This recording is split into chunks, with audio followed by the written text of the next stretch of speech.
எல்லாருமே இந்த ட்ரம்ப் மீண்டும் வந்ததை குறித்து ஒரு சரி மெசேஜ் எல்லாம் போட்டிருந்தாங்க, கமெண்ட்ஸில் பார்த்தோம்.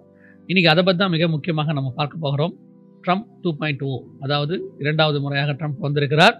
இதுக்கு பின்னாடி என்னென்ன மாற்றங்கள் நிகழ தொடங்கி இருக்கிறது, நிகழப்போகிறது என்பதை குறித்து தான் நம்ம பார்க்க போகிறோம்.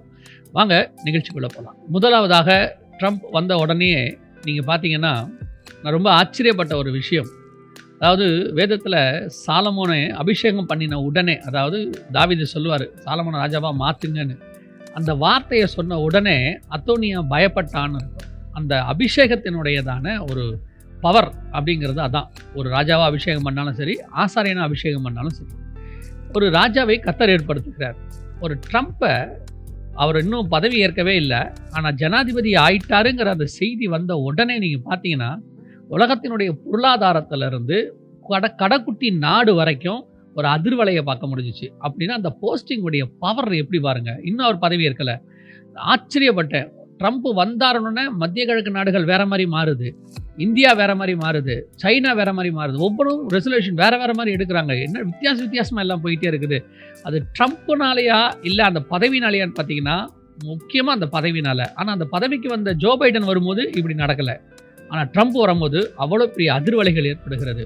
அப்படின்னா அந்த பதவியும் சரி, அந்த பதவியில் இருக்கிறவரும் சரி, எப்படிப்பட்டவராக இருக்கிறாருங்கிறது ரொம்ப முக்கியம். ட்ரம்ப் 2வது முறை வந்திருக்கிறார். இந்த ட்ரம்பினுடைய இந்த காரியம் 2வது முறையாக தேர்ந்தெடுக்கப்பட்டதனுடைய விளைவு என்னவா இருக்குது அப்படின்னு கேட்டிங்கன்னா, ஃபர்ஸ்ட் என்ன நடக்க போகுது அப்படின்னு கேட்டிங்கன்னா, நல்லா கவனிச்சு பாருங்கள். ட்ரம்ப்புக்கு முன்னாடி ஜோ பைடன் இருக்கிற வரைக்கும் மத்திய கிழக்கு நாடுகள் எல்லாம் வேறு மாதிரி இருந்துச்சு. இப்போ ட்ரம்ப் வந்த உடனே, இன்னும் பதவி ஏற்கலை, ட்ரம்ப் வந்த உடனே நீங்கள் பார்த்தீங்கன்னு சொன்னால் அத்தனை பேரும் சேர்ந்து 57 நாடுகள் சேர்ந்து ஒரு தீர்மானம் இஸ்ரேலுக்கு அகைன்ஸ்டாக போட்டிருக்காங்க. அது மிக முக்கியமாக முன்னின்று நடத்தினது யாருன்னா சவுதி அரேபியா. சவுதி அரேபியா தான் எல்லாரையும் கூட்டின்னு சேர்த்துருக்கு. இதில் என்ன ஒரு பெரிய ஆச்சரியம்னா, அதில் இணைந்திருக்கிற இன்னொரு நாடு என்ன, ஈரான். சவுதி அரேபியாவும் ஈரானும் மிகப்பெரிய பகையாளிகள். அவர்களுடைய அது உள்ளான ஷியா சுன்னி இப்படி பெரிய பிரச்சனைகள்லாம் அவங்களுக்குள்ளே இருக்குது. ஆனால் அதையும் தாண்டி அவங்க ஃப்ரெண்ட் ஆகிட்டாங்க. எதில்னா இஸ்ரேலை மையமாக வைத்து. இதைத்தான் நம்ம சகரியா 12 வாசிக்கிறோம். பூமியின் ஜாதிகள் எல்லாம் ஏகமாய் இஸ்ரேலுக்கு விரோதமாய், எருசலேமுக்கு விரோதமாய் கூடிக்கொள்வார்கள் அப்படின்னு சொல்லி இந்த தீர்மானம் ட்ரம்ப் வந்த பிறகு எடுக்கப்பட்டிருக்கு. அவர் வந்த பிறகு ஏன் இதை எடுத்திருக்கிறாங்க அப்படின்னு கேட்டால், ட்ரம்ப் கண்டிப்பாக இஸ்ரேலுக்கு ஆதரவாக இருப்பார். அமெரிக்கா எப்பவுமே இஸ்ரேலுக்கு தான் ஆதரவு. ஆனால் ஜோ பைடன் காலத்தில் இல்லாத ஆதரவு ட்ரம்ப் காலத்தில் வரப்போகிறது அப்படின்னு இவங்க நம்புகிறாங்க. என்ன காரணம் அப்படின்னு கேட்டால், ஜோ பைடன் கொஞ்சம் மிதமாக போவார், வெளிப்படையாக இஸ்ரேலுக்கு ஆதரவு தெரிவிக்கிறவராக இருந்தாலும் அரபு நாடுகளையும் அரவணைச்சு போகக்கூடியதாக இருப்பாங்க. ஆனால் இங்கே அப்படி இல்லை. இவர் வெளிப்படையாக ஈரானை எதிர்க்கக்கூடியவர், பாலஸ்தீனத்துக்கு உதவிகள் போகாதபடிக்கு தடுக்கக்கூடியவர். ஏற்கனவே அவர் நிறைய காரியங்களை தடுத்து வச்சிருக்கிறார். ஸோ இதெல்லாம் பார்க்கும்பொழுது ட்ரம்ப் வெளிப்படையாக இஸ்ரேலுக்கு நிலைப்பாட்டை எடுப்பார்ன்றது எல்லாருக்கும் தெரிஞ்சிருச்சு. ஸோ இந்த தீர்மானம் என்ன சொல்லுது அடுத்தாதான் நம்ம மிக முக்கியமாக பார்க்க போகிறோம். இந்த 57 நாடுகளுடைய தீர்மானம் என்ன சொல்லுது அப்படின்னு கேட்டிங்கன்னா, இஸ்ரேல் உடனடியாக போரை நிறுத்தணும். இது சாதாரணமாக எல்லாம் சொல்லக்கூடியது தான். ஆனால் அதை விட மிக முக்கியம், இஸ்ரேல் தான் போன இடங்கள்லேருந்து, அது மேற்கு கரையாக இருக்கட்டும், அல்லது காசா பகுதியாக இருக்கட்டும், லெபனானாக இருக்கட்டும், எல்லாத்துலேருந்து இமிடியேட்டாக வாபஸ் ஆகி அதை திருப்பி அவர்கள் கையில் கொடுக்கணும். இது சாத்தியமில்லை. ஏனென்று சொன்னால், ஜெனீவா ஒப்பந்தத்தின்படி ஒரு யுத்தம் முடியும் போது எவ்வளவு தூரம் ஒரு நாடு முன்னேறி இருக்கிறதோ அது அவர்களுக்குரியது அப்படின்றதான் சொல்லுது. ஸோ அதன் அடிப்படையில் இது அவங்க கொடுக்க போகிறது இல்லை. அதையும் தாண்டி திருப்பி அந்த இடத்துல கொடுத்துட்டோம்னா மீண்டும் அங்கே ஹமாஸ் தீவிரவாதம், ஹிஸ்புல்லா தீவிரவாதம் தலையெடுப்பதற்கு வாய்ப்பு இருக்கிறது. அதனால் அதை அவங்க கொடுக்க மாட்டாங்க அப்படிங்கிறது தான் நிலைப்பாடு. இது உண்மையாக நடக்குமா அப்படின்னு கேட்டால், இப்போ இஸ்ரேலுக்கு இராணுவ அமைச்சராக, வெளியுறவுத்துறை அமைச்சர் இப்படிலாம் நிறைய பேரை மாற்றி இருக்கிறார் நெத்தன்யாகு. அவங்க என்ன சொல்கிறாங்க அப்படின்னு கேட்டால், 2025 ஆக்கிரமிப்பு பண்ணப்பட்ட, அதாவது இந்த மேற்கு கரை காசா பகுதி, இந்த மேற்கு கரை அந்த பகுதியிலன்னா தங்கள் வசம் அனெக்ஸ், அதாவது இஸ்ரேல் வரைபடத்துக்குள்ளே அவங்க கொண்டு வர போகிறோம் அப்படின்னு அனௌன்ஸ் பண்ணியிருக்கிறாங்க. அது பாலஸ்தீனா எல்லைக்குள்ளே யூஎனில் கொடுக்கப்பட்ட வரைபடத்தில் இருந்துச்சு. அது ஏற்கனவே இஸ்ரேல் தன்னுடைய தான் சொல்லிக்கிட்டு இருக்கு. இப்போ வரைபடத்துக்குள்ளே அதை கொண்டு வர போகிறாங்க. ஸோ மீண்டுமாக இந்த பிரச்சனை சால்வாக போகிறது இல்லை என்பது தெளிவாக தெரிஞ்சிருச்சு. 2025 அது எங்கள் வரைபடத்துக்குள்ளே இருக்கும் அப்படின்னு அவங்க சொல்கிறாங்க. இந்த 57 நாடுகளுடைய தீர்மானத்தில் இதுவே முதல்ல முடிஞ்சிடுச்சு. அடுத்து அந்த தீர்மானம் என்ன சொல்லுதுன்னா, அலெக்சா மாஸ்க் இருக்கக்கூடியதான அந்த டெம்பிள் மவுண்ட் பகுதியை இமிடியேட்டாக பாலஸ்தீன் கையில் கொடுக்கணும் அப்படின்னு சொல்கிறாங்க. ஏற்கனவே இஸ்ரேலர்கள் அதை தங்களுக்கு சொந்தம் சொன்னாலும் அதில் போய் தொழுகை நடத்துறதுக்கு பர்மிஷன் கொடுத்துக்கிட்டு இருந்தாங்க. இப்போ இந்த அக்டோபர் 7லேருந்து போன அக்டோபர் 7லேருந்து அங்கே ஏற்பட்டக்கூடிய மிகப்பெரிய மாற்றம் என்னன்னா, இஸ்ரேல் போய் இப்போ அங்கே 3வது தேவாலயத்துக்கு ஆராதனைக்கு என்னென்ன செய்யணும் அப்படிங்கிறதெல்லாம் இப்போ அவங்க ப்ராக்டிஸ் பண்ண தொடங்கிட்டாங்க அந்த இடத்துல. அதாவது வரப்போகிற ஆலயத்தில் நாங்கள் என்ன செய்ய போகிறோம் அப்படிங்கிறத அவங்க அங்கே அதே இடத்துல செய்ய தொடங்கிட்டாங்க. ஸோ பிரச்சனை இன்னும் பெருசாய் போய்கொண்டே இருக்கிறது. இதுதான் நாம் ஆரம்பிக்கும் போது சொன்னது, அந்த இடம் அவர்கள் கையில் எடுப்பார்கள், அங்கே அவர்கள் ஆலயத்தை அவர்கள் கட்டுவார்கள் என்று சொல்லி. இப்போ இந்த பிரச்சனை அதிகமாயிட்டு இருக்கு. இதில் ட்ரம்ப்புடைய வருகை என்னவா மாறும்? ஜனவரி மாதம் அவர் பதவியேற்ற உடனே இந்த யுத்தம் சமாதானத்துக்கு வந்துடும், எல்லாம் சால்வ் ஆயிரும் அப்படிங்கிறாங்க. இந்த இடம் அவங்க கைக்கு வராமல் இந்த யுத்தம் நிற்காது. ஒருவேளை ட்ரம்ப் வரும்போது அந்த இடத்தை இவர்கள் கையில் கொடுக்கலாம். அதற்கு முன்பதாக அந்த இடத்துல இருக்கக்கூடிய அந்த மாஸ்கை அகற்றுவதற்கான வேலையை இவங்க செய்யலாம். அதற்கு ட்ரம்ப் உத்தரவு கொடுக்கலாம். எது வேணாலும் நடக்கலாம். இன்னொரு பெரிய விஷயம் அடுத்து இதில் மிக முக்கியமான மூவ் என்னன்னு கேட்டிங்கன்னா, ஈரானுடைய அணு உலைகளையும் ஈரானுடையதான ஆயில் எண்ணெய் வளமிக்க இடம் அந்த இடங்களையும் தாக்கக்கூடாதுன்னு சொல்லித்தான் ஜோ பைடன் இஸ்ரேலை தடுத்து வச்சிருக்கிறார் இது வரைக்கும். ஆனால் அப்போவே அணு உலைகளை தாக்க சொல்லித்தான் ட்ரம்ப் சொன்னார். இப்போ ஒருவேளை ஈரானுடைய அணு உலைகள் தாக்கப்பட்டால், ட்ரம்ப் வந்த பிறகு அந்த உத்தரவு கிடைக்குமானால், ஏன்னா இஸ்ரேல் கேட்டுக்கிட்டே இருக்கு அணு உலைகளை தாக்கணும்னு சொல்லி, அப்படி அந்த உத்தரவு கொடுக்கப்படுமானால் ரஷ்யா உள்ளே நுழைய போகுது. இதில் எங்கே ட்ரம்ப்புடைய அடுத்த மூவ் ரஷ்யாவுக்கும் அவருக்கும் ஒரு சுமூக நிலை உருவாகும் அப்படின்னு சொல்கிறாங்க. ஏன்னா புதின் அவருக்கு ஃப்ரெண்டு அப்படின்னு பேசுகிறாங்க. இது என்னவாய் முடிய போகிறது? அதுதான் நம்முடைய அடுத்த பாயிண்ட். அமெரிக்கா ரஷ்யா, இன்னும் சொல்ல போனால் இதை இப்படி தான் சொல்லணும், ட்ரம்ப் புதின் அப்படின்னு சொல்லணும். இவங்க 2 பேரும் நண்பர்கள். ஆனால் என்னன்னா, ட்ரம்ப் ஜெயிச்சதுக்கு உடனடியாக புதின் வாழ்த்துக்கள் சொல்லலை. 3 நாள் கழிச்சு தான் சொல்லியிருக்கிறாரு. அதுவே ஒரு மேற்கோள் காட்டப்படுகிறது. இங்கே இந்த பிரச்சனை எங்கே வெடிக்கும் அப்படின்னு கேட்டிங்கன்னா, நேட்டோ படைகள் அங்கே இருக்கு. இந்த நேட்டோ படைகள் அங்கே இருக்கிறதுனால புதின் இந்த சண்டையை ஆரம்பித்தார், உக்ரைன் பிரச்சனையை ஆரம்பித்தார்.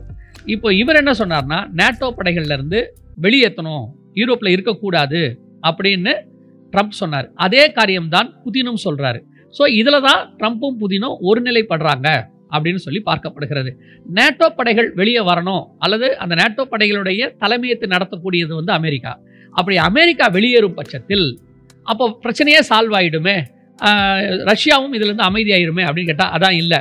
இந்த நேட்டோ படைகளை இந்த தூருக்கு கொண்டு போனதுக்கு காரணம் அமெரிக்கா இல்லை, அமெரிக்காவை தூண்டக்கூடியதான ஐரோப்பா நாடுகள். ஐரோப்பா நாடுகள் என்ன நினைக்குது, ரஷ்யா தன்னுடைய ஆளுகையை ஐரோப்பாக்குள்ள கொண்டு வருது. ஏன்னா ரஷ்யா பல காரியங்கள் அப்படி செஞ்சிருக்கு.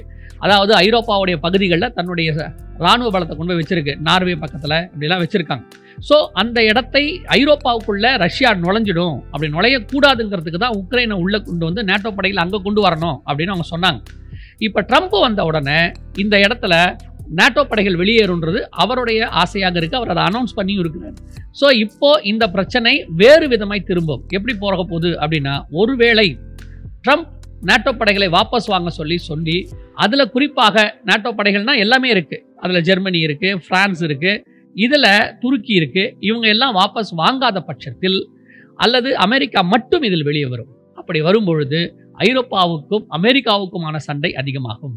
ஆனால் ரஷ்யாவுடைய நிலைப்பாடு இந்த நேட்டோ படைகள் வெளியே போகணும்னு சொல்லி ட்ரம்ப் அதற்கு உதவியாக இருப்பார் அப்படின்னு அவர் எதிர்பார்க்கிறாரு. ஆனால் இது பிரச்சனை வேறு ரூபத்தில் போக போகிறது. இந்த பிரச்சனை எந்த இடத்துல எப்படி மாறப்போகுது அப்படிங்கிறது அதை விட மிக முக்கியமான பைபிள் சமாச்சாரம். அதைத்தான் நம்ம இப்பொழுது அடுத்து பார்க்க போகிறோம். ஒருவேளை ஐரோப்பாவுடைய இந்த ஆலோசனையை அல்லது கோரிக்கையை ட்ரம்ப் நிராகரித்து நேட்டோ படைகள் வெளியே வரணும், அல்லது அமெரிக்கா வெளியே வரும் அப்படின்னா, ஐரோப்பியர்கள் தங்கள் பாதுகாப்புக்கு ஒரு மிகப்பெரிய இராணுவத்தை உருவாக்க தொடங்கி விட்டார்கள். அதான் ரொம்ப முக்கியம். போன வருஷமே ஜெர்மனி சான்சலர் இதை பற்றி அவங்க சொன்னாங்க. இப்போ மீண்டும் ஒரு காரியம் சொல்லப்பட்டிருக்கு, நம்முடைய பாதுகாப்பு நம்ம கையில் தான் இருக்குன்னு சொல்லி.